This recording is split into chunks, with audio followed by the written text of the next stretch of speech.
ہے جس کے پاس ایمان ہے اس کے پاس حیا کی دولت بھی موجود ہے۔ بات سمجھ آ رہی کہ نہیں آ رہی؟ اگر کوئی حیا والا بندہ ہے، شرم کرنے والا بندہ ہے، تو اس سے حیا کو ختم نہیں کروانا چاہیے، بلکہ وہ ایمان کا حصہ ہے، اور اللہ تعالیٰ سے حیا کی طلب بھی کرنی چاہیے کہ مولا مجھے حیا عطا فرما۔ اسی طرح نبی پاک صلی اللہ تعالی علیہ وآلہ وسلم نے ارشاد فرمایا، حیا یہ صرف اور صرف بھلائی ہی لے کر آتا ہے۔ یعنی جس کے اندر حیا ہے نا، اس کو ہمیشہ بھلائی ملے گی، اسے کبھی شر نہیں ملے گا، یا وہ شر لے کر نہیں آئے گا، وہ ہمیشہ بھلائی ہی لے کر آئے گا۔ آپ بات سمجھ رہے کہ نہیں سمجھ رہے؟ حیا کیا ہوتا ہے؟ انسان گالی سے شرماتا ہے، میں نے گالی نہیں دینی۔ انسان جھوٹ سے نفرت کرتا ہے، انسان دھوکہ دینے سے نفرت کرتا ہے، انسان کسی کے ساتھ دغا کرنے سے پرہیز کرتا ہے، انسان نماز پڑھتا ہے، انسان اللہ اللہ کرتا ہے۔ یہ جو حیا ہے نا بندے کے اندر، جس کو مل جائے تو سمجھ لے اللہ نے اسے ایمان کی دولت سے سرفراز فرمایا ہوا ہے۔ اور آقا کریم علیہ الصلوۃ والسلام نے ارشاد فرمایا، اگر کسی کے اندر حیا نہ رہے، کسی کے اندر حیا نہ رہے، فرمایا پھر اس کے اندر ایمان بھی باقی نہیں رہتا، اور فرمایا اگر کسی کے اندر سے ایمان ختم ہو جائے، اس کے اندر سے حیا بھی ختم ہو جاتا ہے۔ تو فرمایا جب تک کسی کے اندر ایمان ہے تو حیا بھی اس کے اندر موجود ہے، اور فرمایا جب تک کسی کے اندر حیا ہے اس کے اندر ایمان کی دولت بھی موجود ہے۔ تو یہ جو حیا ہے نا، شرم کرنا، کسی کو دیکھ کر نظریں جھکا لینا، کسی کے ساتھ بد زبانی نہ کرنا، آپ سمجھ لیں کہ میرے رب نے آپ کو حیا اور ایمان کی دولت عطا کی ہوئی ہے۔ اور اگر آپ ان چیزوں کا پاس نہیں رکھتے، آپ زبان چلاتے ہیں، آپ ہر طرح کی لینگویج استعمال کرتے ہیں، تو پھر سمجھ جائیں کہ آپ کے اندر حیا کی دولت نہیں رہی، ایمان کی دولت بھی نہیں رہی۔ میری بات سمجھ رہے ہیں آپ کے نہیں سمجھ رہے؟ نبی پاک علیہ الصلوۃ والسلام کا فرمان سنیں، فرمایا الایمان بضع وسبعون او بضع وستون شعبہ۔ فرمایا یہ جو ایمان ہے نا، ایمان، یہ ایمان کی جو دولت ہے، اس کے 70 درجے ہیں۔ اس کی کتنی شاخیں ہیں؟ 70 شاخیں ہیں، یعنی شعبے ہیں اس کے، سادہ لفظوں میں اس کے 70 شعبے ہیں۔ اور فرمایا اس کا سب سے افضل شعبہ کیا ہے؟ بندے کا لا الہ الا اللہ محمد الرسول اللہ پڑھنا، یہ سب سے افضل شعبہ ہے۔ اور فرمایا وَأَدْنَاهَا إِمَاطَةُ الْأَذَىٰ عَنِ الطَّرِيقِ، اور فرمایا اس کا سب سے ادنا درجہ کیا ہے؟ راستے میں چلتے ہوئے کسی تکلیف دینے والی چیز کو سائیڈ پہ کر دینا، یہ بھی ایمان کا حصہ ہے۔ آج تو ہم لوگوں کے راستے میں خود پتھر پھینکتے ہیں، آج ہم لوگوں کے لیے مشکلات خود بناتے ہیں، بلکہ ہم دو دوستوں کو ملا کر تیسرے بندے کو تکلیف پہنچانے کی کوشش کرتے ہیں، پلاننگ کرتے ہیں رات کو بیٹھ کر کہ اب ہم نے صبح اس کو دن کے اندر تارے کیسے دکھانے ہیں، اب ہم اس کو بتائیں گے کہ اس کا پالا کس سے پڑا ہے۔ ہم تو رات کو بیٹھ کر باقاعدہ پلاننگ کرتے ہیں کہ ہم نے کسی کی راہ میں پتھر کیسے پھینکنے ہیں، جبکہ آقا کریم علیہ الصلوۃ والسلام نے ارشاد فرمایا کہ راستے سے پتھر ہٹا دینا، کیلے کا چھلکا ہٹا دینا، کسی چیز کو دور کر دینا جس سے کسی مومن کی تکلیف ہو، کہا اس کو سائیڈ پہ کر دینا، یہ ایمان کے شعبوں میں سے ایک شعبے کا نام ہے۔ پھر اندازہ لگائیں، اگر پتھر ہٹانا ایمان ہے تو پھر پتھر پھینکنا ایمان ہے یا کیا ہے؟ کسی کی راہ میں رکاوٹیں کھڑی کرنا، کسی کی راہ میں کوڑا کرکٹ پھینک دینا، یہ ایمان نہیں ہے، یہ ایک مومن کا شیوا نہیں ہے۔ مومن کا شیوا کیا ہے؟ مومن کا شیوا یہ ہے کہ جہاں تکلیف دینے والی چیز کو دیکھتا ہے اس کو سائیڈ پہ کر دیتا ہے. اور جان عالم علیہ الصلوۃ والسلام نے ارشاد فرمایا ایک بندہ آتا ہے, اس نے مسجد کے باہر, اس زمانے میں سواریاں ہوتی تھی جانور, اس نے لکڑی کا ایک قلعہ اس لیے گاڑ دیا کہ کوئی مسافر آئے وہ اپنی سواری باندھ لے اور وہ آرام سے نماز پڑھ لے. فرمایا اللہ اس کو یہ لکڑی گاڑنے کا اجر عطا فرمائے گا. اور فرمایا ایک بندہ اس نیت سے آیا کہ یار یہ لکڑی راستے میں لگی ہوئی ہے, رات کے اندھیرے میں کوئی آئے اسے ٹھوک کر لگے, اس کو تکلیف ہوگی تو اس کو میں سائیڈ پہ نہ کر دوں. کہا اس نے اس نیت سے لکڑی اٹھا کر اکھاڑ کر سائیڈ پہ رکھ دی. فرمایا اللہ تعالیٰ اس کو بھی اجر عطا فرمائے گا. یہ بڑی کمال کی بات ہے. دونوں کی نیت اچھی تھی. اس کی نیت تھی کسی مومن کو مسئلہ نہ ہو وہ سواری باندھ لے, اور دوسرے کو یہ تھا کہ کسی کو تکلیف نہ ہو, کسی کو ٹھوکر نہ لگے. اس نے اس نیت سے اکھاڑ کر رکھ دیا, اللہ نے دونوں کو اجر عطا فرما دیا. یہ کتنی کمال مزے کی بات ہے.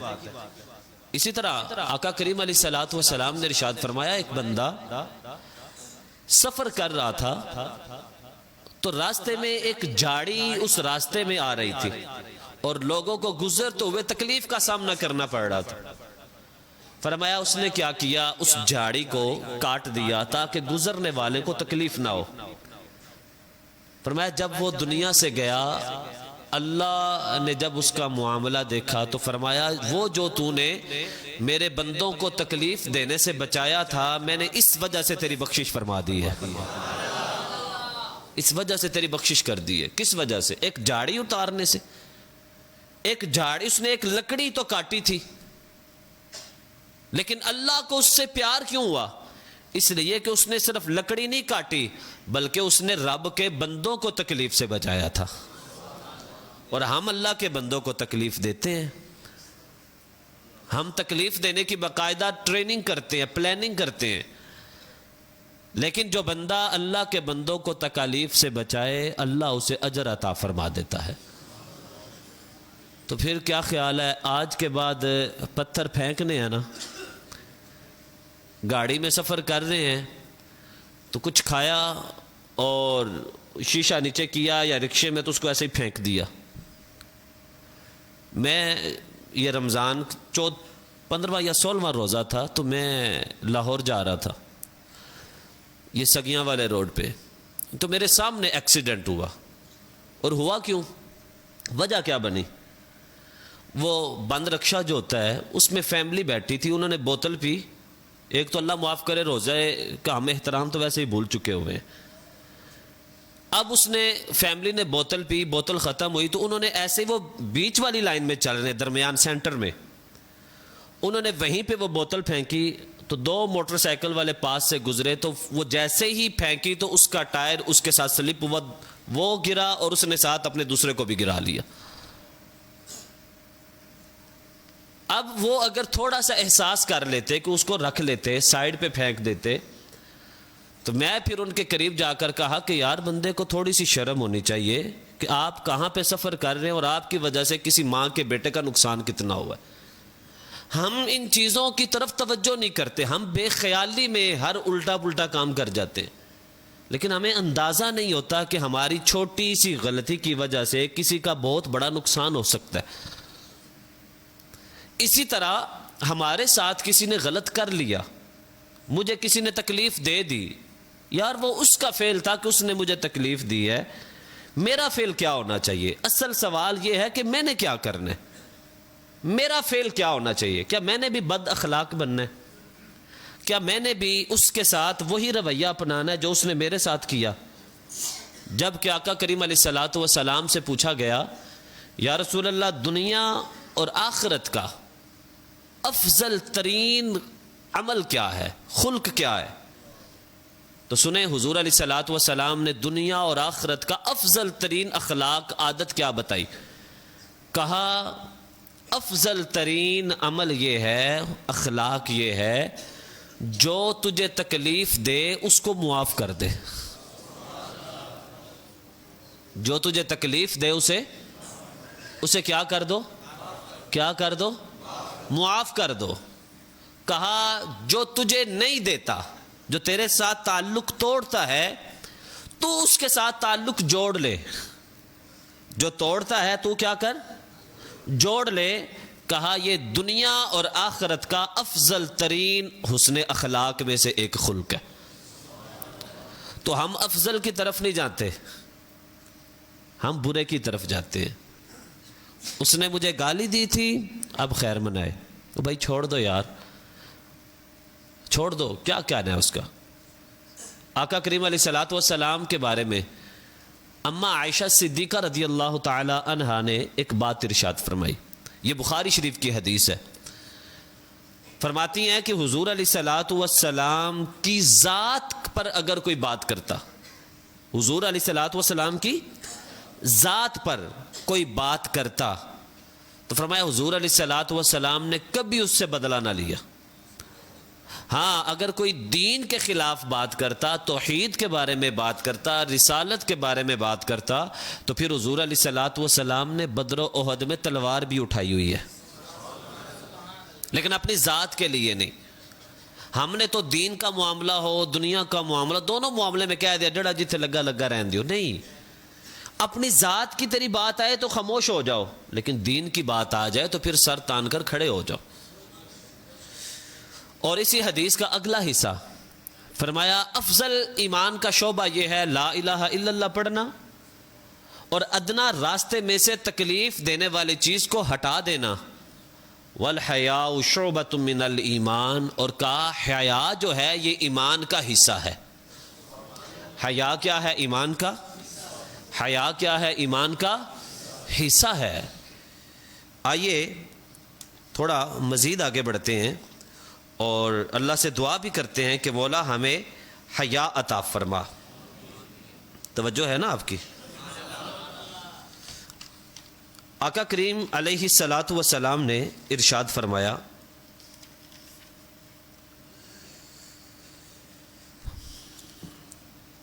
یہ بڑی مزے کی بات ہے جو میں نے اب آپ سے باتیں کرنی ہے۔ اللہ تعالی نرمی فرمانے والا ہے۔ اللہ تعالیٰ کیا کرنے والا ہے؟ اللہ تعالیٰ کیا کرنے والا ہے؟ نرمی فرمانے والا ہے۔ اور فرمایا وہ نرمی کو ہی پسند فرماتا ہے۔ اللہ کیا ہے؟ نرمی فرمانے والا ہے، وہ معاف کرنے والا ہے، وہ بدلہ نہیں لینے والا۔ اور کہا جو بندہ نرم دل والا ہے نا، نرم دل والا، اللہ کو وہ بندہ پیارا ہے۔ اور فرمایا اور نرمی پر وہ عطا فرماتا ہے جو سختی پر عطا نہیں کرتا، یعنی کوئی بندہ دل کا سخت ہو جائے اللہ اس کو عطا نہیں کرتا، لیکن جو دل کا نرم ہو جاتا ہے اللہ اس کو عطا فرما دیتا ہے، دل کی نرمی۔ اسی طرح آقا کریم علیہ الصلوۃ والسلام نے ارشاد فرمایا، یہ بڑی توجہ والی حدیث ہے، بڑی توجہ والی، اور اس حدیث کو پلے باندھ لیجئے گا۔ آقا کریم علیہ الصلوۃ والسلام نے ارشاد فرمایا، جو نرمی سے محروم رکھا گیا، جو نرمی سے محروم رکھا گیا، فرمایا وہ ہر بھلائی سے محروم کر دیا جاتا ہے، ہر بھلائی سے محروم کر دیا جاتا ہے۔ کون؟ فرمایا جو نرمی سے محروم ہو جائے۔ ابھی عید کا دن آنے والا ہے اور آپ نے رشتہ داروں میں کچھ نہ کچھ بانٹنا ہوگا، غرباء میں بانٹنا ہوگا، اور سگے بھائی کی بیوہ یتیم بچوں کو لے کر بیٹھی ہوگی، لیکن آپ اپنے سگے بھائی کے بچوں کو، سگے بھائی کی بیوہ بیوی کو آپ کچھ نہیں دیں گے، اور پوچھیں کیوں نہیں دیا؟ جناب اس نے ہمارے ساتھ یہ کیا، ہم اس کو کیوں دیں؟ بھائی آپ اللہ کی راہ میں صدقہ تو دو گے، لیکن اب سوال یہ ہے کہ قبول بھی ہوا کہ نہ ہوا۔ اگر تم نے اللہ کے لیے دینا تھا، اگر اللہ کے لیے عطا کرنا تھا، کسی کو دینا تھا، تو بھائی پھر آپ نے اپنے قریبی رشتہ دار کو کیوں محروم کر دیا؟ بات سمجھ رہے کہ نہیں سمجھ رہے؟ ہم صدقہ و خیرات کرتے ہیں کس کے لیے؟ اللہ کے لیے. تو جب اللہ کے لیے کرنا تھا تو میری دیوار کے ساتھ دوسرے گھر میں بیوہ جو بیٹھی ہیں، پھر میں نے اس کو کیوں نہ دیا؟ صرف اس لیے نہیں دیا کہ اس نے کبھی میرے ساتھ غلط بیانی کی تھی، غلط کیا تھا. تو بھائی پھر آپ نے اپنے لیے صدقہ کسی کو دیا ہے، اللہ کی رضا کے لیے تو نہ دیا. یہ دل کی نرمی تو نہ ہوئی. جبکہ سب سے زیادہ آپ کے صدقہ و خیرات کا حقدار آپ کا قریبی رشتہ دار ہے. ایک گھر میں دو بھائی رہتے ہیں، دونوں سیپریٹ ہیں. ایک بھائی کا کام اچھا چلتا ہے، دوسرے کا اچھا نہیں چلتا. لیکن یہ ہمارے معاشرے کی حقیقت ہے کہ جس کا کام اچھا چلتا ہے وہ اچھا کپڑا لے گا، اپنے بچوں کے لیے سب کچھ خریدے گا، لیکن اپنے بھائی کے بچوں کے لیے نہیں خرید کر لائے گا. بلکہ وہ جو عورتیں ہوتی ہیں گھروں کے اندر، وہ ایک دوسرے کو باقاعدہ دکھاتی ہیں. تو یہ اللہ اور اس کے رسول کی رضا کا معاملہ تو نہیں ہے نا. یہ تو میری اپنی ذات کا، میرے اپنے نفس کا کھیل ہے کہ میں کسی کے ساتھ نرمی نہیں برت رہا. اب بات سمجھ رہے کہ نہیں سمجھ رہے؟ فرمایا جو نرمی سے محروم کر دیا گیا وہ ہر خیر سے محروم کر دیا گیا. وہ عالم ہو سکتا ہے، مفتی ہو سکتا ہے، وہ پرہیزگار ہو سکتا ہے، وہ بڑا سخی ہو سکتا ہے، وہ کسی بڑے منصب پر بیٹھا ہوا تو ہو سکتا ہے، لیکن رسول پاک علیہ الصلوۃ والسلام نے فرمایا وہ نیک نہیں ہو سکتا. وہ نیک نہیں ہو سکتا اگر اس کے دل کے اندر نرمی کو ختم کر دیا گیا. ہم دیکھ کر دیتے ہیں. اللہ تعالیٰ فرماتا ہے لن تنالوا البر حتى تنفقوا مما تحبون. ہم تو کپڑا بھی وہ کسی کو صدقہ دیتے ہیں جو پھٹا پرانا ہو جائے، پہننے کے قابل نہیں ہوتا، ہم اسے راہ خدا میں دے دیتے. جبکہ اللہ فرماتا ہے نہیں، میں تمہارا صدقہ ہرگز قبول ہی نہیں کروں گا جب تک کہ وہ نہ دو جو تجھے پیارا ہے، جو تجھے اچھا لگتا ہے. آپ مسجد نبوی شریف میں جائیں، احد روڈ کی طرف سے 21 نمبر گیٹ پہ آپ داخل ہوں. 21 نمبر گیٹ سے داخل ہوں گے تو آپ کے تھوڑا سا الٹے ہاتھ ہی پلر ہے. اس پلر کے درمیان سے آپ کارپیٹ اٹھائیں، وہاں آپ کو 3 نشان نظر آئیں گے گول. یہ حضور علیہ الصلوۃ والسلام کے صحابی ہیں. قرآن پاک کی یہ آیت نازل ہوئی لن تنالوا البر حتى تنفقوا مما تحبون، کہ تمہارا صدقہ، تمہاری نیکی ہرگز قبول نہیں ہے جب تک کہ وہ خرچ نہ کرو جو تجھے سب سے زیادہ پیارا ہے.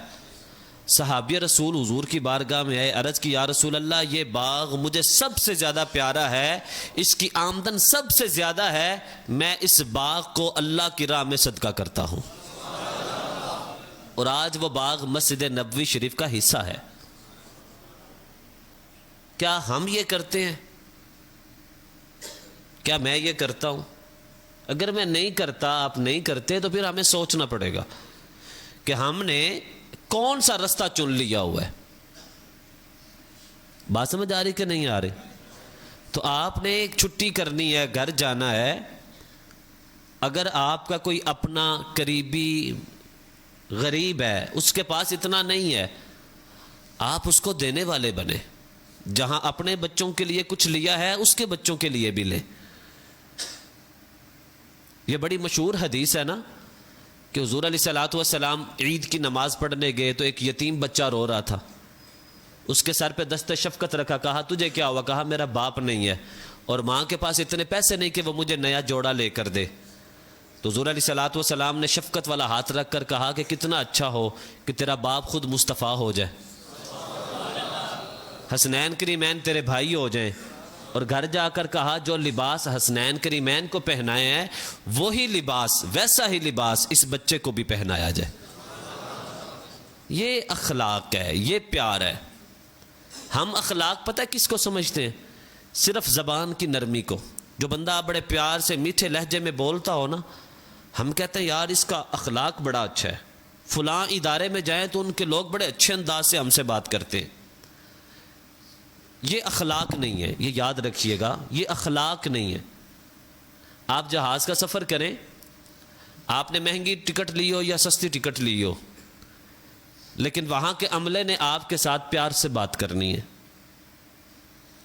آپ کسی کپڑا خریدنے والی دکان پہ چلے جائیں، آپ نے چاہے 2 سے 3 گز کپڑا کیوں نہ لینا ہو، آپ اس کی دکان کے 10 تھان بھی نکلوائیں گے نا تو وہ نکال کر دے گا، وہ دکھائے گا آپ کو، بلکہ یہاں تک کہہ دے گا یہ پسند نہیں ہے تو میں وہ بھی دکھا دیتا ہوں۔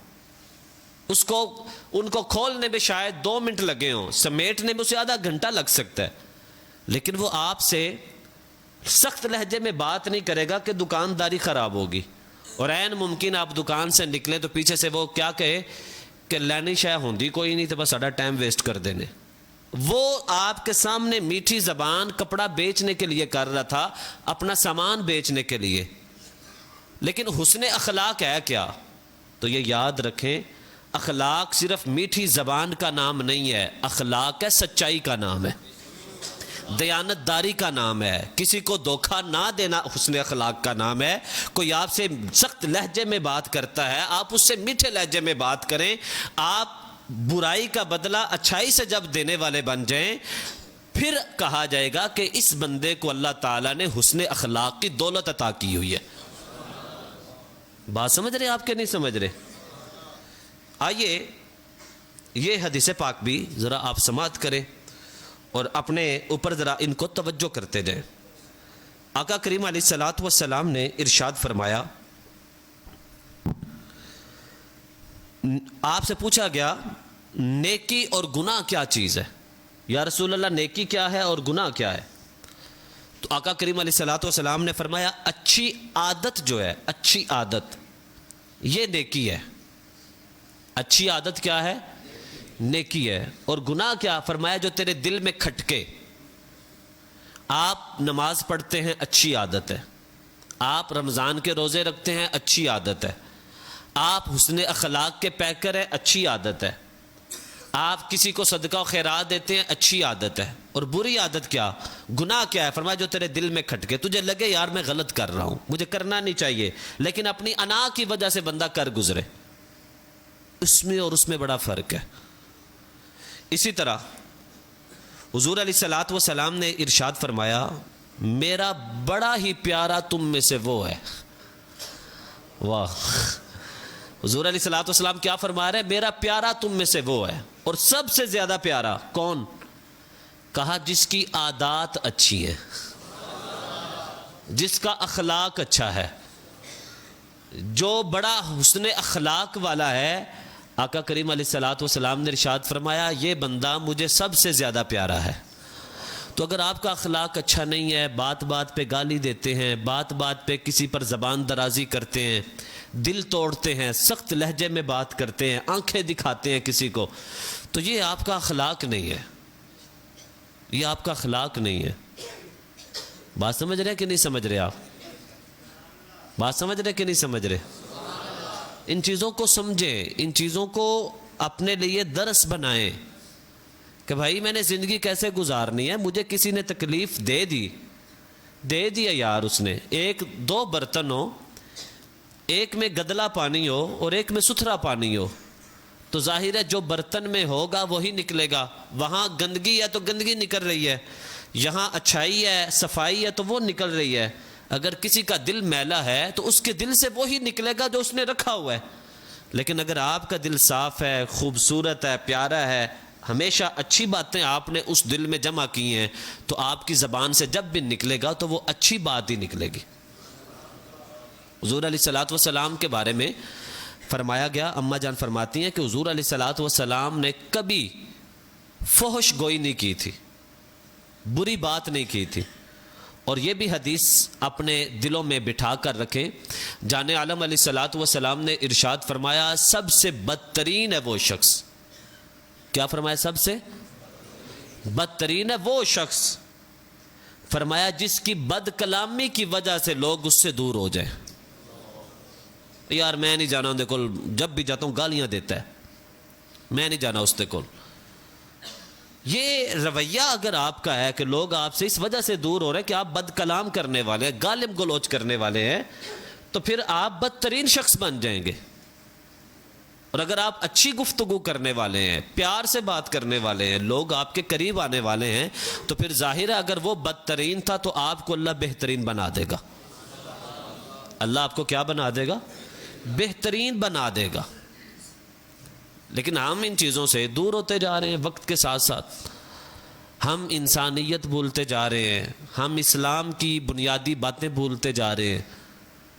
ہم یورپ کی دلیل دیتے ہیں, باتیں کرتے ہیں کہ جناب ان کا اخلاق بہت اچھا ہے.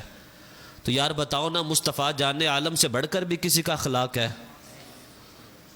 ہم مسلمان اس حسن اخلاق کو کیوں نہیں اپناتے؟ ہم ان کی اگزامپل دیتے ہیں کہ وہ دھوکہ نہیں دیتے, تو یہ لفظ کہنے والا خود دھوکہ دے رہا ہوتا ہے. کیوں ایسا کرتے ہیں ہم یہ جملہ تو بول دیتے ہیں کہ جناب دیکھ کے پاکستان میں مساجد بہت ہیں, عمرہ کرنے والے بہت جاتے ہیں, حاجی بہت ہیں, مبلغ بہت ہیں, لیکن دھوکہ دہی بہت زیادہ ہے. تو کبھی آپ نے اس منبر سے میری زبان سے سنا ہے کہ دھوکہ دیا کرو؟ تو اگر دھوکہ آپ دے رہے ہیں تو غلطی آپ کر رہے ہیں, منبر نہیں غلطی کر رہا. یہ منبر رسول کے وارث کی غلطی نہیں ہے کہ وہ آپ کو دھوکہ سکھاتا ہے. وہ بتا رہا ہے کہ دھوکہ نہ دو, جھوٹ نہ بولو, کسی کے ساتھ دیانت داری کے ساتھ چلو, خیانت نہ کرو, گالم گلوچ نہ کرو, جھوٹ نہ بولو, راستے میں سے تکلیف دینے والی چیزوں کو ہٹا دیا کرو. اگر منبر رسول سے یہ بات عیاں ہے تو پھر دیکھنا پڑے گا کہ غلطی کہاں سے ہو رہی ہے, ہمارے اندر یہ خامیاں کہاں سے رہی ہیں. یہ وہاں سے آ رہی ہیں جہاں سے بچپن سے ہم نے تربیت حاصل کرنی تھی. ایک باپ اپنے بیٹے کو خود تربیت غلط دے رہا ہے. وہ خود دروازے پر آنے والے کو پیغام اپنے بیٹے کے ذریعے بھجوا رہا ہے کہ جا کر بتا دینا بابا گھر پہ نہیں ہے. یہ جھوٹ میں نے اپنے بچے کو سکھایا ہے. ایک گھر کے اندر ایک ماں یعنی ایک جٹھانی اور دیورانی یعنی دو بھائیوں کی بیویاں آپس میں اگر اپنی نند کے خلاف غیبت کر رہی ہیں اور پاس بیٹھی ان کی بیٹی یہ سن رہی ہے, تو وہ ماں اپنی بیٹی کی تربیت میں فرق ڈال رہی ہے. ایک باپ اپنے بچے سے یہ نہیں پوچھتا کہ اتنا پیسہ کہاں سے کما کر لائے ہو, تو یہ باپ غلطی کر رہا ہے. یہ تربیت کا نہ ہونا یہ ہمیں اپنے گھر سے دیکھنا پڑے گا. ایک بھائی اپنے چھوٹے بھائی کو اگر بدلہ لینے کے لیے ساتھ لے کر جا رہا ہے نا, تو وہ بھائی غلطی کر رہا ہے. قرآن نہیں کہتا کہ تم کسی کے ساتھ غلط کرو, قرآن نہیں کہتا, حدیث نہیں کہتی. اگر غلط کر رہے ہیں تو ہم خود سے کر رہے ہیں. تو ہم اگر ان کی مثال دیتے ہیں کہ وہ اچھے ہیں, تو بھائی اگر وہ اچھے تھے تو انہوں نے یہ کہاں سے سیکھا ہے, انہوں نے وہ اخلاق کہاں سے لیے ہے؟ کیا میرے جان عالم علیہ الصلوۃ والسلام نے نہیں فرمایا کہ جو جھوٹ ہے اس پر اللہ تعالیٰ کی لعنت برستی ہے؟ کہا جو سچائی ہے وہ نیکی ہے اور نیکی بندے کو جنت تک لے جاتی ہے, اور کہا جھوٹ یہ برائی ہے اور برائی بندے کو جہنم تک لے کر چلی جاتی ہے. تو جھوٹ میں بول رہا ہوں نا, جھوٹ ہم بول رہے ہیں نا. اسلام تو نہیں نا سکھاتا ہمیں, اسلام تو نہیں نا کہہ رہا جھوٹ بولو, اسلام تو نہیں کہتا کسی بوڑھے کو تکلیف دے کر جاؤ, اسلام تو نہیں کہتا کسی سفید داڑھی والے کے منہ پہ تماچا مارو, اسلام تو نہیں کہتا کہ اپنے ماں باپ کے سامنے تم اونچی آواز سے بات کرو, اسلام تو نہیں کہتا کہ تم 2 نمبر دودھ بناؤ, اسلام تو نہیں کہتا کہ تم 1 نمبر کا آرڈر لے کر 2 نمبر تیار کرو. یہ غلطی ہم کر رہے ہیں, یہ خامیاں میرے آپ کے اندر ہیں. اسلام کے اندر خامی نہیں ہے. اسلام تو بڑا صاف ستھرا دین ہے ہمارے لیے. اسلام تو روزے روشن کی طرح عیاں ہے ہمارے لیے. اگر خامی ہے تو مجھے اپنے آپ کو ٹھیک کرنا پڑے گا, مجھے سدھار لانا پڑے گا اپنے آپ کو. اگر غلطی کر رہا ہوں تو میں کر رہا ہوں نا, میں اپنے آپ کو الزام ٹھہراؤں, میں اسلام پر انگلی کیوں اٹھاتا ہوں؟ اگر آپ نے ان کی اگزامپل دینی ہے تو اپنے آپ کو بدلو, آپ اپنے بیٹے کی تربیت اچھی کریں. آپ زیادہ کمائی کے لیے جھوٹ نہ بولیں, آپ تھوڑا کما لیں تھوڑا کھا لیں, قیامت کے دن اس کا حساب تو نہیں نہ دینا پڑے گا. ظاہر ہے 2 نمبر طریقے سے کمائیں گے, جواب تو دینا پڑے گا, کمایا کہاں سے, کھایا کیسے, کس کو کھلایا, کیا کیا. اور اگر حلال طریقے سے کھایا کمایا ہوگا تو جواب تو نہیں دینا پڑے گا نا یار. میری بات سمجھ رہے کہ نہیں سمجھ رہے آپ؟ تربیت اپنے اندر لے کر آئیں, نرمی اپنے اندر لے کر آئیں, حسن اخلاق اپنے اندر لے کر آئیں. آپ کو کسی نے کچھ کہہ دیا ہے, اسے کہیں جا یار اللہ تجھے معاف کرے, اس کو کہہ کے گزر جائے. آپ کی گاڑی کسی کو لگ گئی ہے یا کسی نے آپ کی گاڑی کو کچھ لگا دیا, تو ایک دوسرے کو معاف کرنا میں نے سیکھنا ہے یار. کیا مجھے نہیں پتا معاف کرنا اللہ کو پسند ہے؟ تو پھر میں کیوں نہیں کرتا؟ کیا آپ کو نہیں پتا نماز نہ پڑھنا گناہ ہے؟ تو پھر آپ کیوں نہیں پڑھتے؟ کیا آپ کو نہیں پتا صدقہ و خیرات اس کو دینا چاہیے جو میرا سب سے زیادہ قریبی ہے، چاہے میرے سے بولے یا نہ بولے؟ تو اگر میں نہیں کر رہا تو غلطی میں کر رہا ہوں کہ اسلام کر رہا ہے؟ میری بات سمجھ رہے کہ نہیں سمجھ رہے آپ؟ آئیے آخری حدیث پاک سنیں، اور اس پر میں آپ کو ایک جو درس دینا چاہتا ہوں وہ سنیں۔ آقا کریم علیہ الصلوۃ والسلام نے ارشاد فرمایا، جنت میں نہ تو جواز داخل ہوگا اور نہ ہی جعزری داخل ہوگا۔ عرض کی کہ یا رسول اللہ یہ کون ہے؟ تو حضور علیہ الصلوۃ والسلام نے فرمایا، جس کا دل سخت ہوتا ہے اور زبان سخت ہوتی ہے۔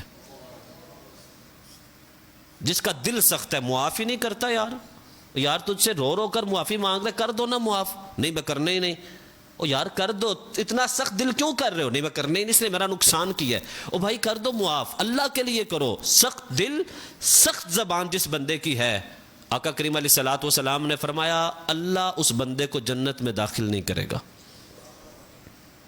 زبان کے کڑوے لوگ ہوتے ہیں، زبان کے سخت لوگ ہوتے ہیں، اور یہ اللہ کو پسند نہیں ہے، یہ اللہ کو پیارا بندہ نہیں ہے۔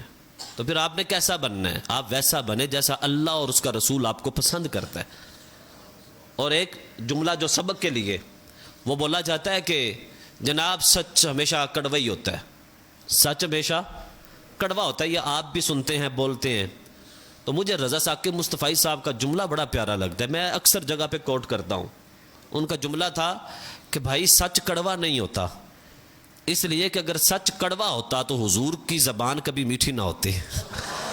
تو ان کا جملہ یہ تھا، کہا حضور سے بڑھ کر سچا کوئی نہیں اور حضور سے بڑھ کر میٹھا بھی کوئی نہیں تھا۔ تو سچائی کڑوی نہیں ہوتی، سچائی حقیقت ہوتی ہے۔ حقیقت کا ساتھ دینے والے بنے، اپنے دل کو نرم کرے، دل کی نرمی اللہ کو پسند ہے، زبان کی سختی اللہ کو ناپسند ہے، لیکن زبان کی نرمی میرے رب کو پسند ہے۔ بات سمجھ رہے کہ نہیں سبق سمجھ رہے؟ تو یہ آخری سبق میرا یہ تھا کہ ہو سکتا ہے ایک سال گزر گیا آپ گھر نہیں گئے، یعنی گھر گئے 1-2 دن کے لیے واپس آ گئے، اب آپ نے 4-5 دن کے لیے جانا ہے، آپ کے رشتہ دار ملنے آئیں گے، آپ کسی کو ملنے جائیں گے، آپ کے گھر میں کوئی ماڑا آیا، کوئی پیسے والا آیا یا غریب آیا، آپ کے چہرے پہ طمانیت، آپ کے چہرے پہ مسکراہٹ سب کے لیے ایک جیسی ہونی چاہیے۔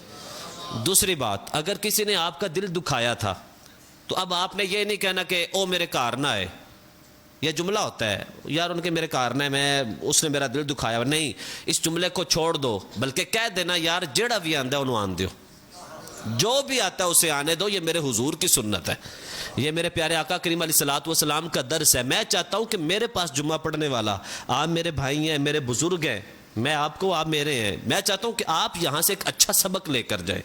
آپ جب گھر جائیں تو آپ کے اندر ایک تبدیلی ہونی چاہیے، یہ نہ ہو کہ آپ کا باپ بھی آپ کے سامنے آنے سے شرم آ رہا ہو کہ کہیں بیٹا آگے سے کچھ کہہ نہ دے، نہیں، اتنا دل کھلا کر کے جائیے گا کہ جو نہیں آنا چاہتا اس کا بھی دل کرے کہ یار میں بھی اس کے گھر کیوں نہ جاؤں، اس کو چائے پانی لازمی پوچھیے گا۔ اگر یہ رویہ آپ اپنائیں گے تو جب آپ واپس آئیں گے تو دل کی دنیا انشاءاللہ بدلی ہوگی، اس سے اللہ راضی ہوتا ہے، اس سے اللہ خوش ہوتا ہے۔ اور میں اپنے رب سے یہ دعا کرتا ہوں کہ اللہ تعالیٰ آپ کو یہ ساری چیزیں عطا فرمائے۔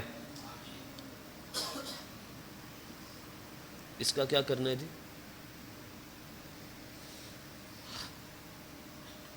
اچھا، وہ بھائی جان نے سوال بھیجا کہ اسرائیل کی مصنوعات کے حوالے سے، تو وہ میں نے پچھلے جمعے بھی کہا تھا کہ آپ یہود و نصارہ کی مصنوعات کو چھوڑیں، اسلام کی چیزیں، یہ بھی دیکھنا کہ ہمارے لیے کتنی شرمندگی کی بات ہے کہ ہمیں 1 نمبر چیز بھی یہودیوں کی لینی پڑتی ہے، یعنی یہ بھی بڑے دکھ، یہ میرا موضوع سارا وہی تھا، یہ میرے لیے کتنی شرم کی بات ہے کہ 1 نمبر چیز بھی میں نے لینی ہے تو کس کی جناب باہر والوں کی چیز اچھی ہے، تو ہم مسلمان اچھی چیز کیوں نہیں دیتے؟